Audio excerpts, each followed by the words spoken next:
Les camarades, je ne sais pas si vous savez, mais aujourd'hui on est 15 000 personnes ici, place de la République. Et on va continuer sur les prises de parole. On accueille maintenant Alexis Corbière, député et fondateur de l'Après.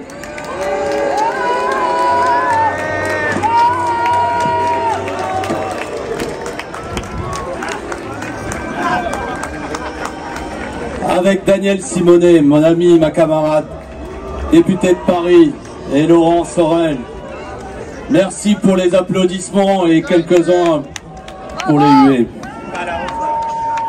Si nous sommes réunis ici, c'est précisément que nous avons voulu démontrer une force populaire, sociale, qui entend se montrer quand l'extrême droite manifeste.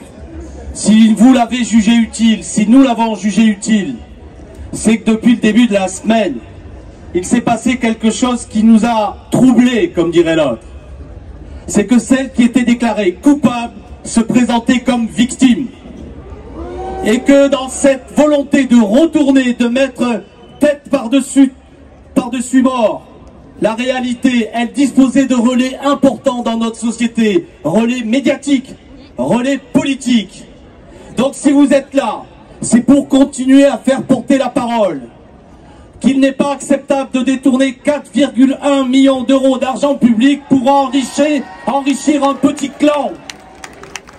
À l'électorat populaire qui vote Marine Le Pen, acceptez-vous qu'un majordome gagne 6 à 7 000 euros par mois? Acceptez-vous qu'un chauffeur personnel soit dans le même ordre de salaire? Acceptez-vous que la sœur de Madame Le Pen et son entourage perçoivent des salaires de 9 000 euros par mois, quand les mêmes refusent d'augmenter le SMIC à l'Assemblée nationale? Oui, dites-le, faites passer le message. La décision qui a été rendue lundi est juste dans sa totalité, dans toute sa cohérence. Et si la juge a prononcé l'exécution provisoire, c'est pour éviter une sorte de cavale présidentielle qui amènerait à ce que Marine Le Pen, comme d'autres présidents de la République par le passé, échappe à la justice.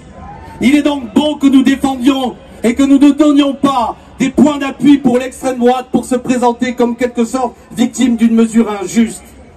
De plus, disons-le clairement, aujourd'hui, être antifasciste, construire un front antifasciste à la hauteur de la menace, car la possibilité existe pour la première fois dans l'histoire de ce pays que l'extrême droite prenne le pouvoir par les urnes.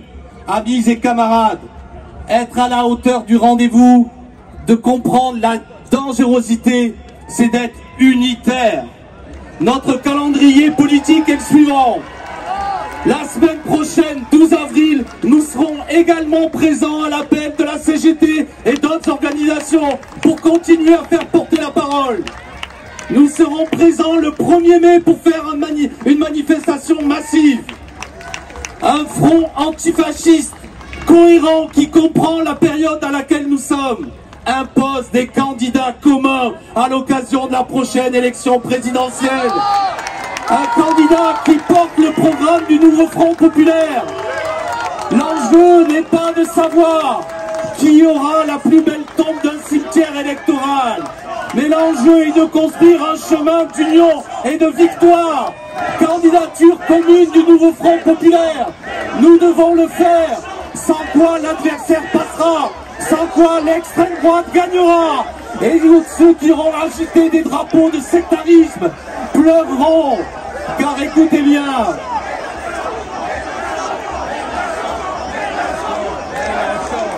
9 millions de voix, 9 millions de voix se sont rassemblées au mois de juin. 9 millions, c'est une force. Elles se sont rassemblées car le nouveau Front populaire était uni. Comprenez le message. Nous ne rivaliserons pas face à la puissance de l'extrême droite par la division et le sectarisme. Toute l'histoire du XXe siècle nous l'apprend. Si vous êtes venus ici, place de la République, c'est pour dire cela. Et vous avez raison. Et vous êtes magnifiques dans ce soleil d'avril. L'unité va continuer pour stopper l'extrême droite et pour aller vers la victoire. Soyez fidèles à la promesse des 9 millions de gens du mois de juin. Unité du nouveau Front populaire. Unité.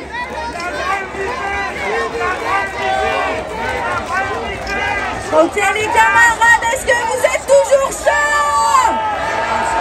Est-ce que vous êtes toujours antifascistes?